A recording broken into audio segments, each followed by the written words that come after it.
तो आज के श्लोक में बहुत ही महत्वपूर्ण बातें कही गई हैं हमारे हम साधकों के लिए। तो आप सबसे आशीर्वाद की याचना करते हुए, स्पेशली कृष्णमयी माता जी से, आप सब माता पिता समान है मेरे, और हम तो अभी सीख रहे हैं, बच्चे हैं। आप सब प्रेरणा है हमारे लिए। तो इस श्लोक के ऊपर जो भी चर्चा मैं करूँ आज, प्रभुपाद से जो भी सुना है मैंने, और जो भी उनके अलग अलग तात्पर्यों से इकट्ठा किया है, उससे मेरी शुद्धि हो सके और मैं साधना में अच्छे से लगे, इसके लिए आप सब आशीर्वाद दीजिए। तो भगवान ब्रह्मा जी से वार्तालाप शुरू कर चुके हैं। ब्रह्मा जी, जैसे हमने पिछली बार बताया कि भागवतम में शायद ब्रह्मा जी से ज्यादा किसी और की प्रार्थनाएं नहीं है। सबसे ज्यादा ब्रह्मा जी की प्रार्थनाएं है। दूसरे स्कंद में भी है, तीसरे स्कंद में भी है, 10वें स्कंद में भी है। तो ब्रह्मा जी बहुत महत्वपूर्ण व्यक्तित्व हैं, हमारे संप्रदाय के founder acharya. Prabhupada is founder acharya of ISKCON. Brahma ji is founder acharya of our sampradaya. हमारे संप्रदाय के सोर्स हैं। तो भगवान से डायरेक्ट उनका कनेक्शन है। अब भगवान उनसे बात कर रहे हैं यहाँ पे। ब्रह्मा जी ने तपस्या की, और तपस्या क्यों की? क्योंकि ब्रह्मा जी को एक सेवा करनी है। ब्रह्मा जी को सृष्टि बढ़ानी है। सृष्टि बढ़ाने के लिए प्राय आप भागवतम में पाते हैं हम कि वैदिक काल में कोई भी किसी सेवा को करने को जा रहा है, गृहस्थ आश्रम में प्रवेश कर रहा है या ब्रह्मचारी भी है, कुछ सेवा करना है उसे, तो सबसे पहले तपस्या करने के लिए उपदेश मिलता था।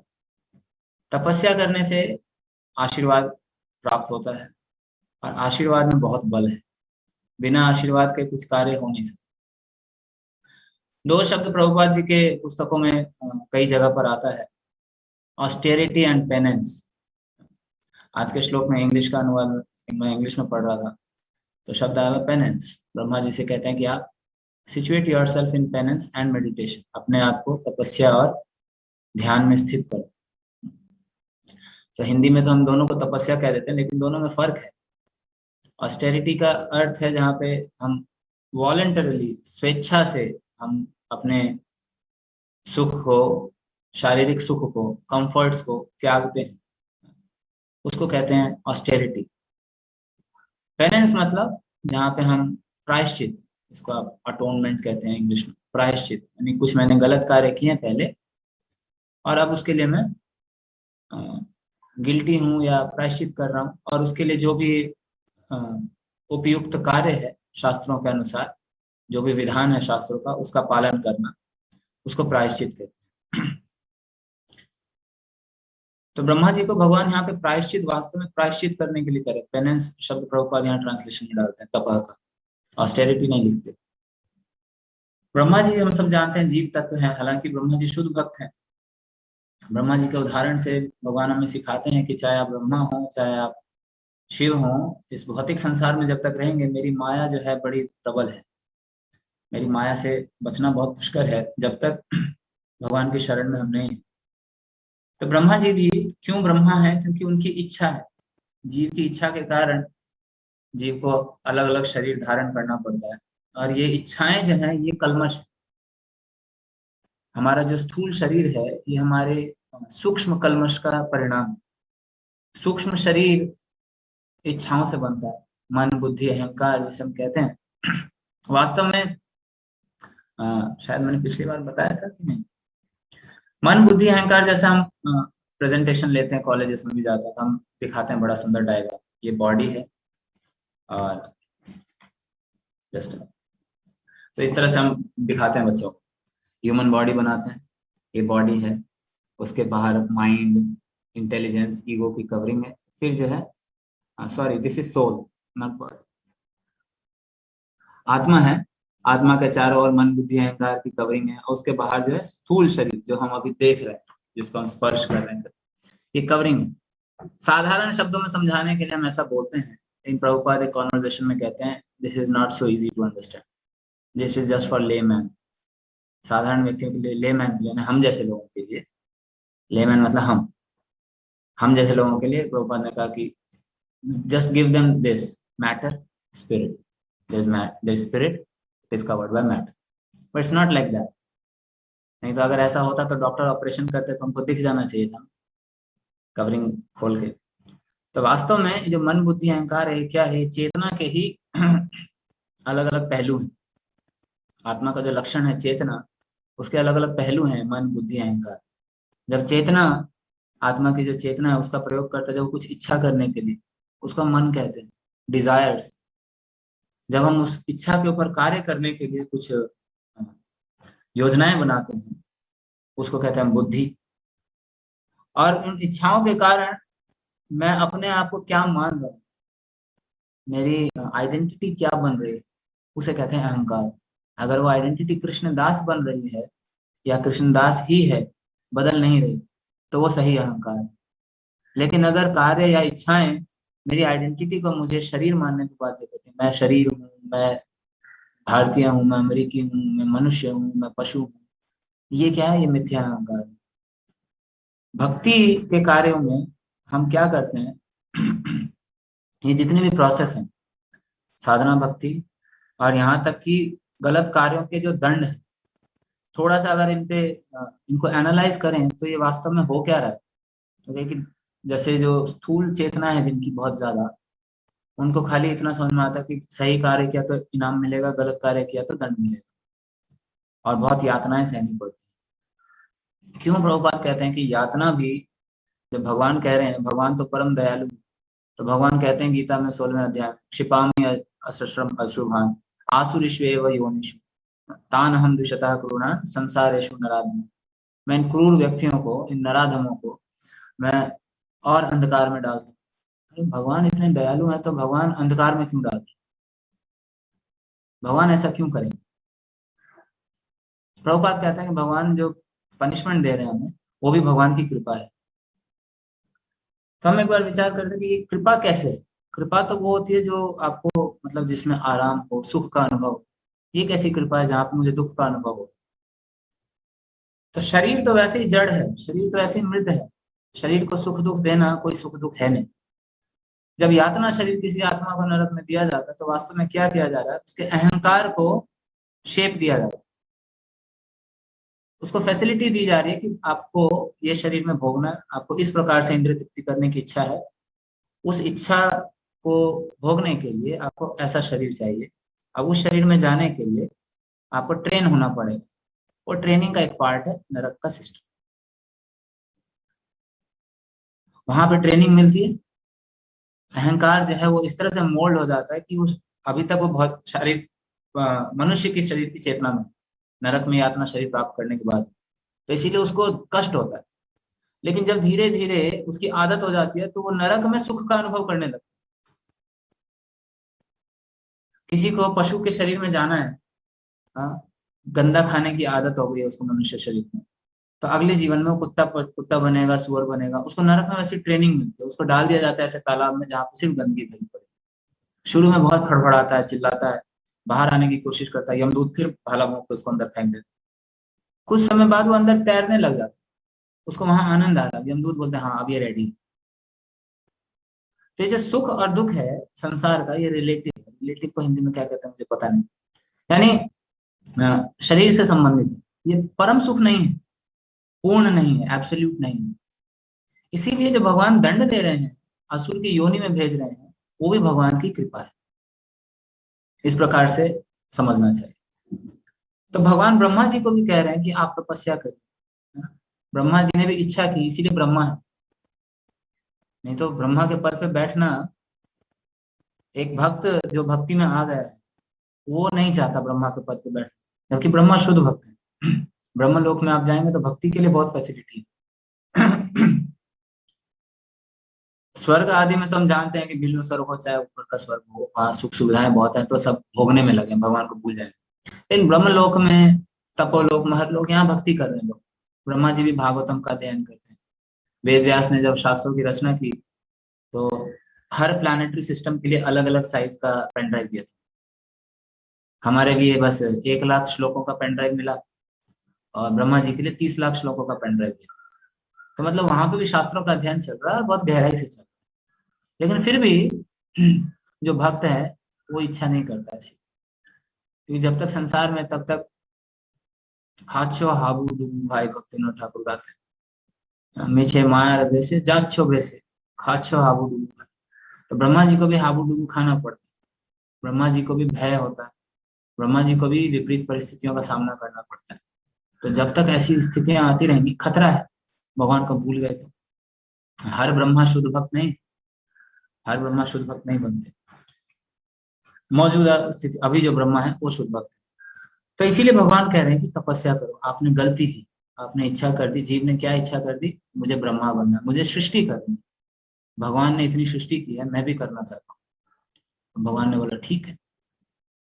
तो जब जीवात्मा इस तरह की इच्छा लेके आती है भौतिक संसार में, आध्यात्मिक जगत से, तो उसे ब्रह्मा का पद दिया जाता है, क्योंकि वो पूर्णतः शुद्ध है और एक शुद्ध जीव ही चाहिए ब्रह्मा के पद के लिए। लेकिन फिर भी वो जो इच्छा है वही उनके बंधन का कारण है। इसलिए भगवान कहते हैं कि आप इस इच्छा के, ये जो गलत इच्छा कर दी, आप तपस्या करिए। कौन सी तपस्या? प्रायश्चित वाली। तो ब्रह्मा जी को तपस्या करने के लिए कह रहे हैं। प्रभुपाद कहते हैं कि तपस्या बहुत जरूरी है। जब तक हम तपस्या करेंगे नहीं, तब तक ब्रह्म सुख का आनंद नहीं ले सकते। और बंगाली में एक कहावत कोट करते हैं, शरीर न महाशय यावे सय तास। ये शरीर जो है ये बना ही ऐसा है, स्पेशली मनुष्य का शरीर। पंचम स्कंद में जहाँ पे सृष्टि का वर्णन है, तो जम्बू द्वीप के 9 वर्षों का जहाँ पे वर्णन आता है, इलावृत वर्ष, हिरण्यमय वर्ष, भारत वर्ष। जब भारत वर्ष का वर्णन आता है तो उसके बारे में कहा गया है कि बाकी जितने भी वर्ष हैं, बाकी 8 वर्ष जो हैं, ये सब भोग के लिए अलग अलग यहाँ पे भोग। लेकिन ये जो भारत वर्ष है ये कर्म क्षेत्र है। यहाँ पे तपस्या करके भगवत धाम जाया जा सकता है। ये फैसिलिटी सिर्फ भारत वर्ष में और कहीं पे नहीं। यानी हर प्लैनेट का, हर ग्रहों पे, हर वर्ष में जो शरीर का डिजाइन हुआ है वो उसके अनुकूल डिजाइन किया गया है। भारत वर्ष में जो भी जन्म ले रहा है उसका शरीर डिजाइन हुआ है तपस्या करने के लिए। इसे ज्यादा सुख भोग के भी संतुष्टि नहीं मिल पाती है। ये सुख भोगने के लिए शरीर बना ही नहीं। हम सुनते हैं भागवतम में कि कहीं कहीं पर शहद की नदी है, कहीं पर दूध की नदी है, कहीं पर वाइन की नदी है। हमारे घर के सामने से दूध की नदी बहा दिया जाए तो एक पाव 1 लीटर 2 लीटर ज्यादा से ज्यादा, उसके बाद नहीं चाहिए। वो दूध कष्ट बन जाएगा। हमें पानी चाहिए, क्योंकि शरीर वैसा डिजाइन ही नहीं हुआ। कितना सुख भोग लोगे। शरीर तपस्या के लिए बने। स्पेशली जो भारतवर्ष, भारत खंड, भगवान का अभिषेक होता है तब सुनिएगा ध्यान से। हमारे सेवा तुला प्रभु जोर से उच्चारण करते हैं। द्वितीय परार्धे मेरहो दक्षिणे पार्श्वे जम्बू द्वीपे भारतवर्षे भारत खंडे। तो हम जहाँ रह रहे हैं भारत खंड है। ये भारत खंड सबसे पुण्य भूमि है, क्योंकि यहाँ भगवान आते हैं। स्पेशली यहाँ पे जो जन्म लेते हैं ये तो तपस्या के लिए बने। इन्होंने तपस्या के अलावा अगर और कुछ किया, केवल कष्ट भोगेंगे, केवल कष्ट भोगेंगे, और कुछ नहीं मिलेगा। प्रभुपाद कहते थे, we are trying to imitate the westerners, look at them. उनका शरीर बना ही है सुख भोगने के लिए। ये लंबे चौड़े गोरे चिट्टे होते हैं, इतना स्पोर्टिव बॉडी होता है। इंडिया का शरीर है ही नहीं ऐसा। और हम नकल कर रहे हैं उनकी। हम बराबरी करेंगे। पूरा जीवन लगा के भारत का एक खिलाड़ी स्वर्ण पदक लेके आता है, चाइना मजाक मजाक में जैसे चने बटोर रहा है ऐसे लेके स्वर्ण पदक लेके चला जाता है। अमेरिका का एक स्विमर आएगा, 10 10 स्वर्ण पदक लेके चला जाएगा। यहाँ सालों साल तैराक प्रयास कर रहे हैं। यहाँ गंगा नदी बह रही है, ब्रह्मपुत्रा बह रही है, उसके गहरों में भी तैर लो, लेकिन जो उधर है उधर है। वो बने उसके लिए। यहाँ के लोग तपस्या करने के लिए। जब तक तपस्या नहीं करेंगे, ये शरीर जो है, ये शरीर सब कुछ सह सकता है, हर स्थिति सह सकता है। तो हमें ट्रेन करना पड़ेगा, इसको आदत डालनी पड़ेगी। कोई भय नहीं होना चाहिए कि अरे कमजोर हो जाएंगे, बीमारी आ जाएगी। कुछ नहीं होगा। जितनी अच्छी, जितनी तपस्या करेंगे उतना स्वस्थ ही रहेंगे। दूसरा जो आज के श्लोक में भगवान कह रहे हैं ब्रह्मा जी को, 3 चीजें कह रहे हैं। उसके बाद भगवान कहते हैं आप मेरी कृपा प्राप्त करोगे। ये कहते हैं कि आप अपने आप को तपस्या और ध्यान में स्थित करिए, और फिर सिद्धांतों का पालन करिए, ज्ञान के सिद्धांतों, प्रिंसिपल्स ऑफ नॉलेज। तो प्रिंसिपल्स ऑफ नॉलेज क्या है? ये प्रिंसिपल ऑफ नॉलेज है, वेदों का जो ज्ञान हमें दिया हुआ है, specially regulative principles, do's and don'ts. हर व्यक्ति, जीवात्मा इंद्रिय तृप्ति की इच्छा चाहता है, इच्छा करता है। भगवान बोले आप शुद्ध भक्ति तुरंत तो शुरू करेंगे नहीं है, तो इनकी इच्छाएं हैं, तो इच्छाओं को रेगुलेटेड वे में, नियामक रूप से पूरा कर लो और धीरे धीरे शुद्ध हो जाओ।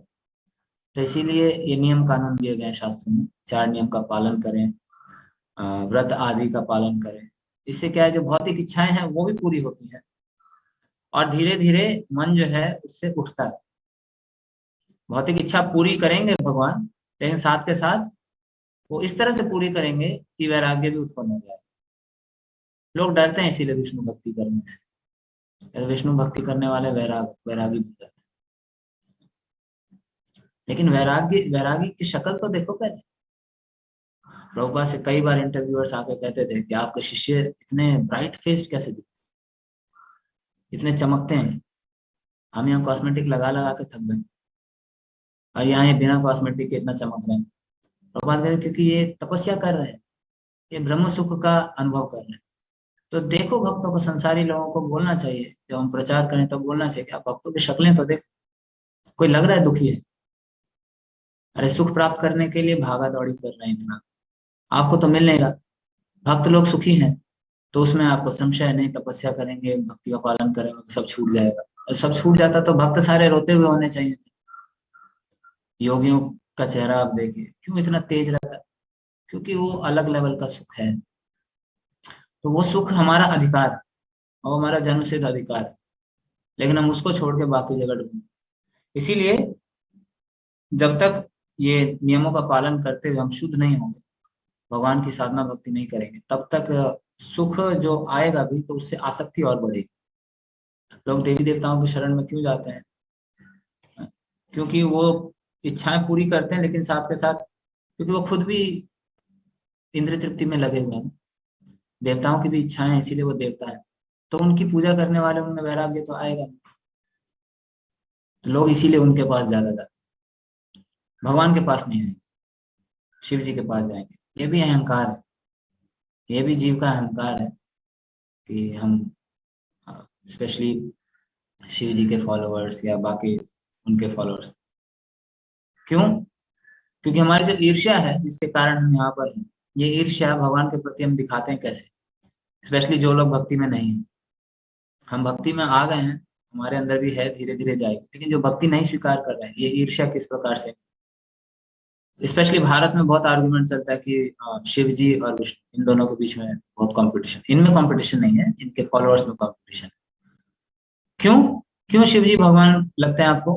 क्योंकि वो हमेशा ध्यान में बैठे रहते हैं, उन्होंने सिर्फ एक खाल पहनी हुई है, भस्म लगाया हुआ है और ध्यान कर रहे हैं। विष्णु को देखते हैं तो आराम से लेटे हुए हैं, इतना सुंदर वस्त्र पहना हुआ है, इतने सुंदर सुंदर आभूषण हैं, माता लक्ष्मी पैर दबा रहे हैं, यहाँ शिव जी तपस्या में लगे। तो ये जो ईर्ष्या है ना, कि तुम सुख क्यों भोग रहे हो, तुम भी कार्य करो हमारी तरह, हम यहाँ कष्ट भोग रहे हैं, हम यहाँ तपस्या कर रहे हैं, डेली बस की लोकल की ठोकरें खा रहे हैं, और तुम यहाँ से आराम से सोए हुए। शिव जी को देखते हैं, अरे ये भी तपस्या कर, हाँ यही होगा। क्यों? कल को अगर शिव जी मुकुट पहन के बैठ गए तो? आचार्य बताते हैं, पहले वास्तव में शिव जी मुकुट ये आदि पहनते थे, लेकिन देखा अरे ये भूत पिशाचों का कौन उद्धार करे, तो इसीलिए वैसा वेश ले लिया, भस्म लगा। क्योंकि ईर्ष्या है भगवान के प्रति की, why you are happy, I am not happy and you are happy, you should also work. तो यहाँ शिव जी ध्यान लगा रहे हैं और कठिन कठिन कार्य कर रहे हैं, हाँ यही भगवान। ये ईर्ष्या है, वास्तव में शिव जी के प्रति भी ईर्ष्या है इनकी। तो ये ईर्ष्या नहीं जाएगी किसी भी देवता की या शिव जी की भी उपासना करने से, ये ईर्ष्या केवल और केवल कृष्ण भक्ति करने से जाएगी। इसीलिए भक्तों को भगवान जो ज्यादा ऐश्वर्य नहीं देते जनरली, जब तक उसकी भक्ति में आड़े नहीं आ रही है वो सुख सुविधाएं, तब तक भगवान देंगे नहीं। तो इसीलिए प्राय लगता है ऐसा कि जो भगवान के भक्त हैं वो जो है थोड़े गरीब होते हैं, लेकिन वो जरूरी है। यहाँ अमीर बन के क्या कर लेंगे? यहाँ आध्यात्मिक जगत में एक एक चार्टर्ड प्लेन मिला हुआ है, वो छोड़ के यहाँ पे आ रहे हैं अपना 2 व्हीलर 4 व्हीलर बनाने। तो उस अहंकार को साइड करने के लिए, उस अहंकार को क्लीन करने के लिए भगवान विपरीत परिस्थितियों में हमें डालते हैं। और उस विपरीत परिस्थितियों में भी अगर हम नियमों का पालन करते हैं, उसी को कहते हैं तपस्या। तपस्या शब्द भी आता है तप से। तप यानी तपना। शरीर जब तपता है, 104 डिग्री बुखार हो गया तो कष्ट का अनुभव होगा, है ना। और उस समय नियमों का पालन अगर नहीं किया, टाइफाइड है और फ्राइड आइटम खा लिया तो मरेंगे। जॉन्डिस है और फ्राइड आइटम खा लिया तो गड़बड़ हो जाएगी। तो तप है, तप का मतलब यह है कि वॉलेंटरीली मुझे कुछ चीजों को त्यागना पड़ेगा, जो मेरी इच्छा हो है, भोगने की इच्छा तो भी। क्यों? क्योंकि जो परिस्थिति है वो खराब है, उसको सुधार कर। एक बार सुधार हो गया, उसके बाद उससे ज्यादा भोग सकता है। बीमार व्यक्ति कितना भोग लेगा? थोड़ा सा खा लेगा। लेकिन एक बार स्वस्थ हो जाओ, उसके बाद जितने पकौड़े खाने खा। ये बुद्धि अ, जो शूद्र वर्ग के लोग होते हैं, छोटी बुद्धि के लोग होते हैं, उनमें नहीं होती। इसलिए प्रभात कहते हैं ब्राह्मण बनिए। ब्राह्मण, क्षत्रिय, वैश्य, शूद्र, ये कोई शारीरिक भेद नहीं है, ये मानसिकता है। अर्जुन पूछते हैं भगवान से कि निश्रेय, मुझे श्रेयस्कर क्या है मेरे लिए, वो बताइए। प्रेय नहीं पूछते। प्रेयस और श्रेयस दो शब्द हैं शास्त्रों में। प्रेयस यानी इमीडिएट सेंस ग्रेटिफिकेशन, अभी अभी किया जाएगा। इसीलिए ऐसे लोग जो तुरंत अभी क्या इंद्र तृप्ति मिल जाए, मैं अभी आया हूँ घर ऑफिस से, थक हार के आया हूँ, मुझे अभी टीवी देखना है, मुझे अभी ये खाना है, दैट्स ऑल। कल क्या होगा, कल की कल देखी जाएगी। बेशक पढ़ा लिखा होगा, पीएचडी होगा, फिर भी शूद्र हो सकता है। क्यों? क्योंकि अभी मुझे इंद्र तृप्ति करनी है तुरंत। लेकिन जो क्षत्रिय स्वभाव, जो ब्राह्मण स्वभाव का होगा व्यक्ति, दूर की सोचेगा कि अभी मैं भोग लूंगा तो मिलेगा क्या आगे, अभी तपस्या कर लिया, आगे सुख मिलेगा। तो इसलिए प्रभुपाद कहते हैं ब्राह्मण बनाने का कार्य हमारा कार्य है कि हम पहले ब्राह्मण बनाए। भक्ति के नियम ऐसे कि ये ब्राह्मण से भी ऊपर वैष्णव के स्तर पे हमको स्थित कर देते हैं। तो वैष्णव कौन है? वैष्णव जो भी भगवान का नाम ले रहा है वो भी वैष्णव है। लेकिन हमें यहीं पे रुकना नहीं है, अहंकार नहीं होना चाहिए। प्रभुपाद एक बार एक भक्त को ब्राह्मण दीक्षा दे रहे थे, और ब्राह्मण दीक्षा दे के बोले, ना यू आर अ ब्राह्मण, ट्राई टू बिकम अ वैष्णव। आप वैष्णव बनने का प्रयास करो। इतने सालों से हरि नाम जप करो, मैं वैष्णव नहीं बना के? नहीं, वैष्णव बना, अभी नीचे के लेवल पे, अब आगे बढ़। जब तक आध्यात्मिक जगत में पहुंच नहीं गए, तब तक आगे ही बढ़ना है। पीछे जरा सा भी एक कदम रखा, निकटस्थ माया तारे झपट लिया, पकड़ के नीचे गिरा देंगे। आगे ही बढ़ना पड़ेगा आपको। आप खड़े भी नहीं रह सकते एक जगह, क्योंकि ये संसार चक्र है। जैसे एस्केलेटर पे अगर आप खड़े हो गए और वो एस्केलेटर नीचे की ओर जा रहा है, तो आप ऑटोमेटिकली नीचे आए। अरे मैंने आगे बढ़ रहा हूँ ना पीछे, मैं तो हिल नहीं रहा था, at least I should be constant. No, इस संसार में सारी फोर्सेस हमको नीचे खींच रही हैं, और एक भक्ति का फोर्स लेकर ऊपर बढ़ने का प्रयास कर। तो अगर हम आगे नहीं बढ़ेंगे तो बाय डिफॉल्ट नीचे ही जाएंगे। ऐसा नहीं कि मैं एक जगह पे रुक जाऊंगा, यहाँ कांस्टेंट नहीं है कुछ। तो बार साधना करना पड़ेगा, तपस्या करनी पड़ेगी, आगे बढ़ने का प्रयास करना पड़ेगा। ये थोड़ा देर विराम ले लेते हैं, थोड़ी देर रुक जाते हैं। जहां थोड़ी देर रुक गए, वहीं माया खींच के नीचे कर देगी। क्योंकि आत्मा का स्वभाव नहीं है रुकना, आत्मा निष्क्रिय नहीं रह सकती, तो माया खींच के नीचे कर देगी। इसीलिए तपस्या करनी है। ब्रह्मा जी को दूसरे अध्याय में भी, सॉरी दूसरे स्कंध में, अ, भगवान, एक बहुत सुंदर श्लोक है, आत्म तत्व विशुद्धि अर्थम। वहां पे भी मैं वहां पे भी भगवान ब्रह्मा जी से कहते हैं, ट्रांसलेशन में प्रभुपाद लिखते हैं कि भगवान ब्रह्मा जी से बहुत प्रसन्न हुए। क्यों? क्योंकि ब्रह्मा जी ने कैसी तपस्या की थी? अव्यलीक। अव्यलीक मतलब बिना किसी हेतु के, छुपा हुआ कुछ नहीं था अंदर। प्रभुपाद ट्रांसलेट करते हैं नॉन डिसेप्टिव पेनेंस इन भक्ति होगा। ये दूसरा इसका 9वां अध्याय 4था श्लोक है। तो भगवान प्रसन्न हुए ब्रह्मा जी से। किस कारण प्रसन्न हुए? क्योंकि ब्रह्मा जी ने जो तपस्या की, इट वॉज नॉन डिसेप्टिव, मिलावटी नहीं थे। अव्यलीक तपस्या की उन्होंने, व्रत किया। ब्रह्मा जी का जो व्रत था वो कैसा था? बिना किसी मिलावट के। तो भक्ति, भक्ति मतलब बिना मिलावट के। अगर हम भक्ति में लगे हैं, लेकिन अभी भी कर्मों के फल को भोगने की इच्छा है, तो वास्तव में हम कर्म योगी हैं, अभी हम भक्ति योगी बने नहीं। और अगर हम भक्ति में आ गए हैं लेकिन अभी भी दिमाग ज्यादा लौट दौड़ा रहे हैं शास्त्रों को समझने के लिए, आचार्य कह रहे हैं, प्रभुपाद तात्पर्य में कुछ कह रहे हैं, नहीं इसका ये भी तो अर्थ हो सकता है, इसका वो भी अर्थ हो सकता है। कई बार लोग प्रश्न भी ऐसे आड़े टेढ़े पूछते हैं, और क्या कर रहे हैं, मेंटल स्पेकुलेशन, यानी ज्ञानी बनने का प्रयास कर रहे हैं, ज्ञान योगा। भक्ति योगा अभी भी नहीं शुरू किया। भक्ति योगा मतलब गुरु ने ये कहा, यही करना है। दिमाग इसमें नहीं लगाना कि ये क्यों कर रहे हैं। दिमाग इसमें लगाना कि गुरु ने ये कह दिया, अब इसको करना कैसे। मेरी परिस्थिति के अनुसार मैं घर में हूँ या बाहर हूँ, मैं जॉब पे जा रहा हूँ या मैं आश्रम में हूँ, प्रभुपाद ने बोल दिया है मंगल आरती करना है, 16 माला जप करना है, भागवत पढ़ना है। अब मेरी परिस्थिति के अनुसार मुझे ये कैसे बेस्ट कर सकूं मैं। कोई हो सकता है अ, घर पे हो, पॉसिबल नहीं हो रहा है 4 बजे उठना, तो क्या कर सकता हूँ मैं, टाइम कहाँ पे मैं अपना बचा सकता हूँ कि मैं जब 16 माला हो जाए, सुबह सुबह भागवत श्रवण हो जाए, कुछ सेवा कर सकूं मैं। तो ये यहाँ बुद्धि लगानी है। यहाँ नहीं कि 16 माला 8 करके हो जाएगा काम, 8 में भी तो हो सकता है। आज भागवतम ज्यादा पढ़ लेता हूँ, आज माला थोड़ी कम हो गई, कोई बात नहीं। श्रवण करने से ही तो भगवत धाम जाएंगे। सुखदेव गोस्वामी बोल रहे थे, परीक्षित महाराज 7 दिन केवल भागवतम सुने। सुखदेव परीक्षित महाराज थोड़ी 16 माला जप कर रहे थे बैठ के। तो परीक्षित महाराज केवल भागवतम सुन के चले गए।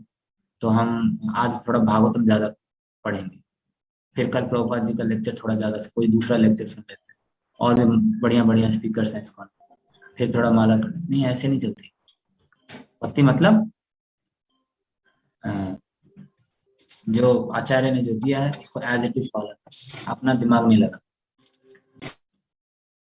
तो ये जब करेंगे, ये करने के लिए मन को थोड़ा डंडा देना पड़ता है। इसीलिए तो ये नॉन डिसेप्टिव जो वर्ड है ये बहुत इंपॉर्टेंट है। ब्रह्मा जी की जो तपस्या है बिना मिलावट के है। बाकी जितनी मिलावटी भक्ति हम करेंगे, कर्म मिश्र भक्ति, ज्ञान मिश्र भक्ति, उससे शुद्ध नहीं हो सकती, आत्म तत्व की शुद्धि नहीं हो। तो लक्ष्य है, भगवान जो आज के श्लोक में कह रहे हैं कि इन कार्यों से तुम अपने हृदय के भीतर से हर बात को समझ सकोगे, ये वैदिक ज्ञान प्राप्त करने का लक्ष्य है। ज्ञान अंदर से प्राप्त होता है। वैदिक पद्धति में वैदिक ज्ञान जो है वो बाहर से नहीं मिलता। भौतिक ज्ञान बाहर से लेना पड़ता है, फिजिक्स है, मैथ्स है, केमिस्ट्री है, रटना पड़ेगा, बाहर से याद करना पड़ता है बहुत कुछ, फिर एग्जाम में जाकर उसको रिप्रोड्यूस करना पड़ता है, तब जाकर उसको डिग्री मिलती है, और वो व्यक्ति लर्नेड कहलाता है। ये ज्ञानी आदमी है, बहुत पढ़ा लिखा है। तो कई बार संसार में बहुत सारा तमोगुण इकट्ठा कर लेता है व्यक्ति, उसको भी ज्ञानी कह दिया जाता है। तो ये जड़ विद्या इकट्ठा करने वाले लोग क्या है, ये तमोगुण बहुत ज्यादा इकट्ठा करके बैठे हैं और एक दूसरे को टैग लगा रहे हैं, take this Nobel prize, take this Bharat Ratna. ये कुछ नहीं, बस एक सीआर दूसरे सीआर को बोल रहा है तुम जो है बहुत बड़े शेर। तो ऐसी तारीफ लेकर सिर्फ सीआर आपस में खुश होते हैं, शेर अपना कोने में बैठा है, कोई फर्क नहीं पड़ता। तो इस तरह से हम अपने आप को ठगे ना, इसके लिए बार बार शास्त्रों में इसका वर्णन है कि ज्ञान भगवान अंतःकरण से रिवील करेंगे। प्रभुपाद 10वें अध्याय का 10वां श्लोक कोट कर रहे हैं गीता के आज के तात्पर्य, भगवान अंदर से देते हैं ज्ञान। यानी मैंने बहुत सारे श्लोक पढ़ लिए, बहुत सारे शास्त्र पढ़ लिए, अब मैं ज्ञान में आ गया, नहीं। वो प्रैक्टिकल एप्लीकेशन में कन्वर्ट ही नहीं होगा जब तक भगवान अंदर से समझ नहीं देंगे, कितने शास्त्र पढ़ ले। तो फिर क्यों पढ़े, फिर मैं जो पढ़ रहा हूँ वो गड़बड़ है क्या? नहीं, हम पढ़ इसीलिए रहे हैं क्योंकि प्रभुपाद ने बोला। हम जप इसीलिए कर रहे हैं क्योंकि प्रभुपाद ने बोला। तो हम इसलिए नहीं पढ़ रहे हैं कि मुझे भागवतम समझना है, मुझे भागवतम का ज्ञान होना चाहिए। मैं इसीलिए जप नहीं कर रहा हूँ कि मुझे शुद्ध होना है, मुझे ध्यान पूर्वक करना है। मैं इसीलिए कर रहा हूँ क्योंकि गुरु प्रसन्न होंगे, क्योंकि प्रभुपाद प्रसन्न होंगे। मैं इसीलिए कर रहा हूँ क्योंकि भगवान को अच्छा लगता है। इस 14 भुवन में तीनों ठाकुर गाते हैं भजन ना, नाम बिना किछु नाहि कार 14 भुवन माझे। इस पूरे 14 भुवनों में नाम से ज्यादा अच्छा भगवान को और कुछ नहीं लगता। यानी सबसे प्रिय भगवान को वो व्यक्ति है जो उनके नामों का जप करता है। तो जब जप करने वाले, जब साधक का भाव ये हो कि मैं जो कर रहा हूँ इससे मेरे गुरु प्रसन्न होंगे, इससे भगवान प्रसन्न होंगे, इसीलिए कर, तब उसे वास्तव में आनंद की प्राप्ति होगी। ये सेवा भाव से अगर हम, अगर मैं जप कर रहा हूँ क्योंकि मुझे शुद्ध होना, मैं ध्यान लगाऊंगा, मैं सोचूंगा, तो ये हठ योग है, ये भक्ति योग नहीं है। हठ योगी क्या करता है, खुद से ध्यान लगाने का प्रयास करता है, इंद्रियों को कंट्रोल करने का प्रयास करता है।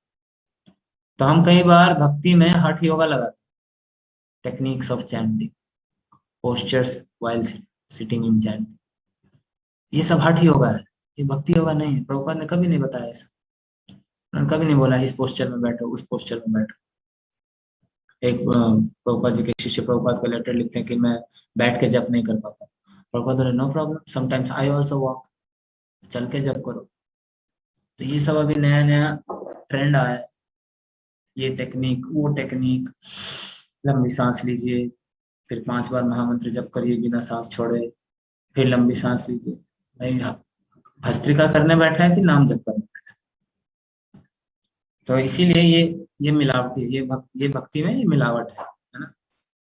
तो ऐसी मिलावटी भक्ति करने से भगवान प्राप्त नहीं होते, कुछ सुकृति या सिद्धियां प्राप्त हो जाती हैं, लेकिन ये सिद्ध लोग भी मुक्त नहीं होंगे, मुक्ति इस तरह से प्राप्त नहीं होगी। मुक्ति केवल तभी होगी जब हम अपने स्वरूप यानी भगवान के दास के रूप में अपने आप को सिद्ध कर लें।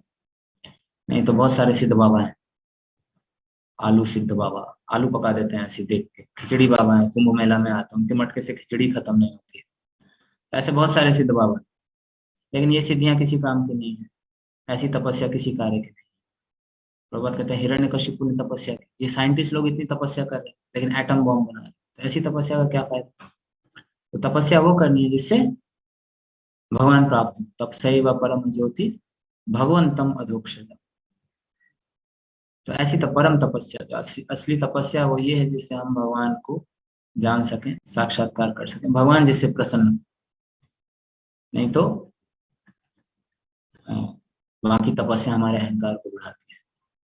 तो इसीलिए हमारे पास उदाहरण है, भगवान ने हमें उदाहरण दिए हैं कई, कि जो भक्त, ऐसे कई भक्तों का उदाहरण है। भागवतम देखें परीक्षित महाराज, प्रभुपाद जी का उदाहरण है हमारे पास, सबसे बड़ा उदाहरण प्रभुपाद जी का है।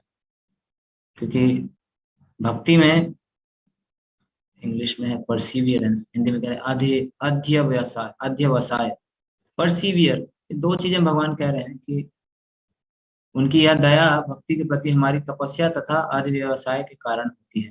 यानी भगवान की कृपा मिलेगी, भगवान कृपा करेंगे, लेकिन उसके लिए पहले हमको परसिवियरेंस, तपस्या करनी पड़ेगी और दिखाना पड़ेगा भगवान को कि मैं चाहता हूं आपकी कृपा। तो जब भी कोई व्यक्ति, कोई भक्त जिम्मेदार कार्य कर रहा है, भगवान की कृपा के बिना वो कार्य होगा नहीं। कृष्ण शक्ति बिना नहीं तार प्रवर्तन, भगवान की शक्ति के बिना वो परिवर्तन नहीं कर सकता समाज में, संसार में। लेकिन वो करने के लिए भी, वो कार्य करने के लिए भी इच्छा होनी जरूरी है, और इच्छा के साथ साथ हम तपस्या कर रहे हैं कि नहीं, और उसपे जो भी कठिनाइयां आ रही हैं उसको सहते हुए भी आगे बढ़ने का प्रयास कर रहे हैं कि नहीं। Perseverance is very important.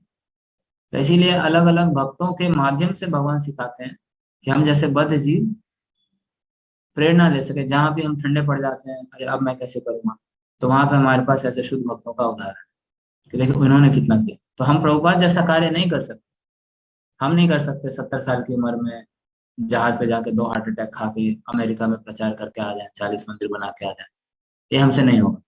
हम खाली भारत में एक सेंटर बना के उसको चला लें, वो भी बहुत बड़ी बात है ना। हर कोई सेंटर बनाने की जरूरत नहीं है, गुरु महाराज ने बहुत सारे मंदिर बना दिए। उस मंदिर में रह के भक्ति के नियमों का पालन करके सेवा करने, अपनी साधना अच्छे से करें, सेवा करें, और जो भी भक्त नए जुड़ रहे हैं उनको थोड़ा हम फैसिलिटेट करें भक्ति में आगे बढ़ने के लिए।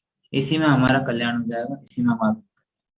इतना छोटा सा इतना सा थोड़ा सा करने के लिए भी जब हमारे अंदर का उत्साह कम हो जाता है, निश्चय हमारा डगमगाने लगता है, तब हमारे पास ऐसे उदाहरण दिए गए हैं शास्त्रों में अलग अलग भक्तों के, कि आपके साथ तो कुछ हो ही नहीं रहा, ना आपके पिताजी आपको छत से फेंक रहे हैं, ना आपको भाले से भोंका जा रहा है, ना आपको जहर दिया जा रहा है, ना आपको मारने का प्रयास किया जा रहा है, ना आप 70 साल की उम्र में भक्ति चालू कर रहे हो, ना ही आपको हार्ट अटैक खाने के बाद भी बुक ट्रांसलेट करनी है, ना ही आपको अटलांटिक महासागर के 40 दिनों तक सफर का कष्ट अनुभव करना है। कुछ नहीं करना, आप अपने घर पे बैठिए, बढ़िया एसी चलाइए, माला हाथ में लीजिए और ध्यान पूर्वक जप करिए, भागवतम पढ़िए, और कुछ कुछ सेवाएं करते रहिए, प्रचार कार्य में लगिए। इतना कर लिया, ये जीवन की सफलता है। तो कभी अगर ऐसा भाव आ जाए कि अरे तपस्या बढ़ गई है, बहुत तपस्या हो रही है, तो इसलिए ऐसे उदाहरण शास्त्रों में दिए गए कि कुछ नहीं, कुछ त्याग नहीं है अभी, कुछ तपस्या नहीं है, ये सब बहुत बहुत छोटे लेवल पे है। तो चींटी है तो चींटी जितना ही कार्य करना है, हनुमान जी जैसा कार्य नहीं कर सकती चींटी। तो हम जिस स्तर पे हैं, उसी स्तर के अनुसार तन मन धन भगवान की सेवा में लगा दें। इसी में हमारा उद्धार हो जाएगा, इसी में हमारा कल्याण हो जाएगा। और फिर भगवान क्या करेंगे? भगवान करेंगे अपना कार्य। क्या कह रहे हैं? भगवान कह रहे हैं मैं अंतःकरण से, आप अंतःकरण से समझ पाओ, क्योंकि ब्रह्मा जी को सृष्टि करनी है, तो भगवान ही अंदर से बताते, ददामी बुद्धि योगम तम ये न माम उपयान्ति थे। भगवान अंदर से गाइडेंस देंगे, और कोई नहीं। तो भगवान ही बताएंगे क्या करना है, कैसे करना है। ब्रह्मा जी तपस्या कर रहे हैं, भगवान, वो भगवान पे ध्यान लगा रहे हैं। बाकी कौन सा ग्रह कहाँ पे जाकर बैठेगा, कैसा उसका स्पीड होगा, ये सब ब्रह्मा जी ने कैलकुलेट नहीं किया, भगवान ने बनाया। तो यहाँ ब्रह्मा जी तपस्या कर रहे हैं, जैसा आप देख रहे थे, बहुत सुंदर पेंटिंग बनाया। अब ब्रह्मा जी खाली तपस्या कर रहे हैं, और अपने आप ग्रह नक्षत्रों का निर्माण हो रहा है। वो अपने अपने दूरी पे, अपने अपने जगहों पे जाके बैठ रहे हैं। तो वास्तव में सृष्टि भी भगवान ही कर रहे हैं, पालन भगवान करते ही हैं। और संहार करने के लिए आप पंचम स्कंद में, चौथे स्कंद में रुद्र गीत है, फिर पंचम स्कंद में शिव जी का वर्णन है। तो वहां भी हमें मिलता है कि संकर्षण की शक्ति से ही वो अ, पूरा प्रलय लाते हैं। यानी सृष्टि स्थिति प्रलय, तीनों कार्य भगवान ही कर। तो हम क्या कर रहे हैं फिर? हम कुछ नहीं कर रहे, हम केवल इच्छा कर रहे हैं। गलत इच्छा कर लेते हैं तो फंसे रहते हैं। अच्छी इच्छा कर ले, सही इच्छा कर लेंगे भगवान के इच्छा के अनुसार, तो भगवान के माध्यम बन जाएंगे। भगवान हमारे माध्यम से कार्य करेंगे, अपना अपना प्लान एग्जीक्यूट करेंगे सारे जीवों को भगवत धाम लाने का। और उसमें हम भी भगवत धाम चले जाएंगे। यही पूरे सृष्टि का लक्ष्य है, यही पूरे सृष्टि का उद्देश्य है। ये सृष्टि बनाने का उद्देश्य है भगवान का, सबके सब वापस आओ। तो इतना सारा तामझाम इस संसार में इसीलिए चल रहा है कि एक जीव कृष्ण से बहिर्मुख हो रखा है, वो अंतर्मुखी हो जाए, कृष्ण की तरफ मुड़ जाए, और भगवान के प्लान का हिस्सा बन जाए। भगवान के प्लान के अपोजिट कार्य कर, भगवान के प्लान का हिस्सा बन जाए। उसके माध्यम से भगवान बाकियों को भी खींचेंगे, और ये तो अपने आप खींच गया। डोर फंसी है, यहाँ से एक रस्सी से दूसरी रस्सी फंसा है, खींच रहे हैं जब आप, तो जो हाथ में वही पहले आता है ना। तो जब भक्त के माध्यम से भगवान दूसरे को खींच रहे हैं, तो भक्त पहले आएगा ना भगवत धाम, बाकी बाद में आएंगे। तो इसलिए अपनी चिंता करने की जरूरत नहीं।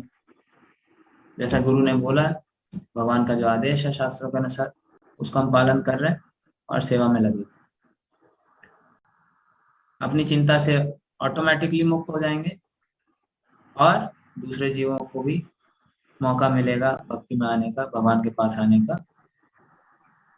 इसी से हमारा भी, हम भी परम लक्ष्य को प्राप्त कर सकेंगे। तो हम यहीं पे विराम देते हैं। हरे कृष्णा। श्रीमद् भागवतम की जय। श्रील प्रभुपाद की जय।